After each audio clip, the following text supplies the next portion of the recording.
não sei se você percebeu que fizemos dois experimentos pensados considerando dois carros padrões, um parado e outro em movimento.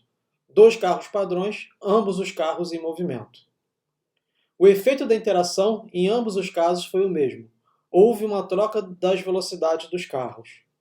A questão que está em aberto é a seguinte: e se a quantidade de material que compõe cada carrinho mudar? A quantidade de material que compõe cada carrinho afeta o movimento? Para determinar se a quantidade de material afeta o movimento, vamos prender dois carrinhos padrões juntos, para que o tamanho deste conjunto seja o dobro do tamanho do outro carro padrão. Vou chamar o carrinho azul de P, de padrão, e o carrinho vermelho de D, de duplo. As figuras mostram os carrinhos antes da colisão e depois da colisão. Antes da colisão, o carrinho padrão se move em direção ao carrinho duplo, que está em repouso.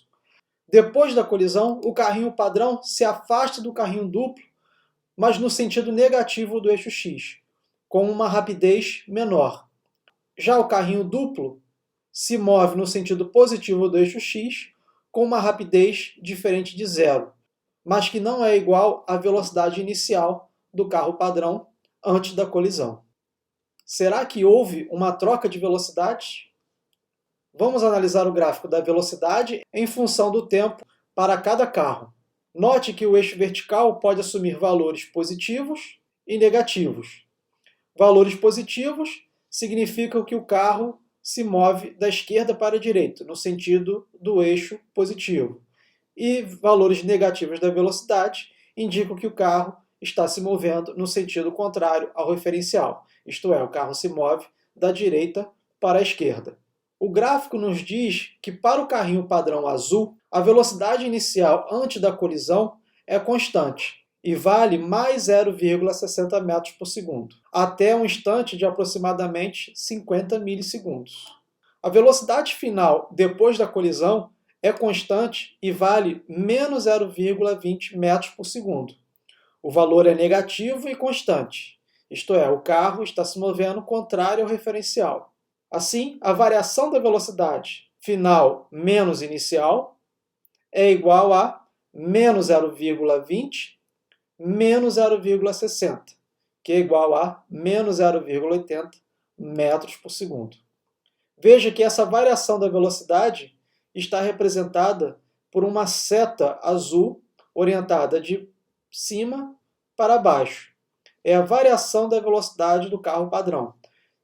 Veja que ele tem a velocidade inicial de mais 0,60 e após a colisão essa velocidade diminui para menos 0,20. O tamanho dessa seta é numericamente igual a 0,80 e a orientação indica que a velocidade diminuiu.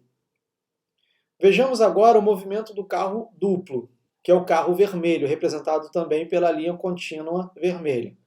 A velocidade inicial do carro duplo é zero, ele se encontra em repouso antes da colisão. Há a interação a partir de 50 milissegundos até 70 milissegundos.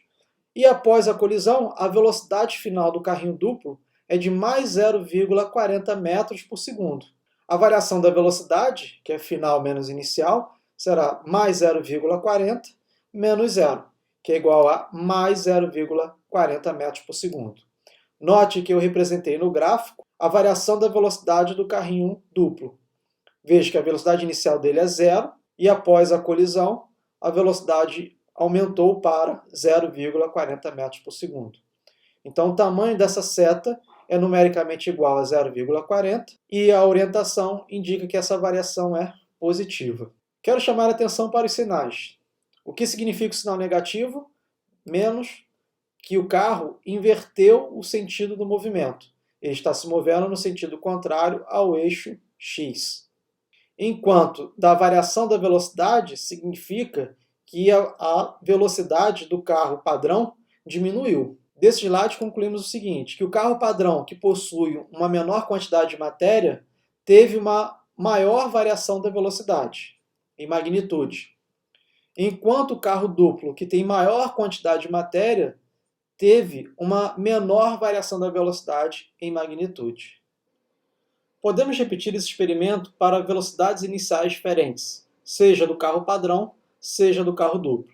E vamos encontrar que a variação da velocidade do carro padrão será diferente da variação da velocidade do carro duplo. Assim, não importa como os carros se movam ou não se movam inicialmente, a magnitude da variação da velocidade do carro duplo é diferente da magnitude da variação da velocidade do carro padrão. A variação da velocidade do carro padrão é negativa e a variação da velocidade do carro duplo é positiva. Os valores que nós encontramos foram os seguintes: menos 0,80 metros por segundo para o carro padrão e mais 0,40 metros por segundo para o carro duplo. Para o carro duplo, a magnitude da variação da velocidade é a metade da variação da magnitude da velocidade do carro padrão. Aqui está o resultado. A magnitude da variação da velocidade do carro duplo, 0,80. Dividido pela magnitude da variação da velocidade do carro padrão, 0,40. Essa razão resulta no valor meio.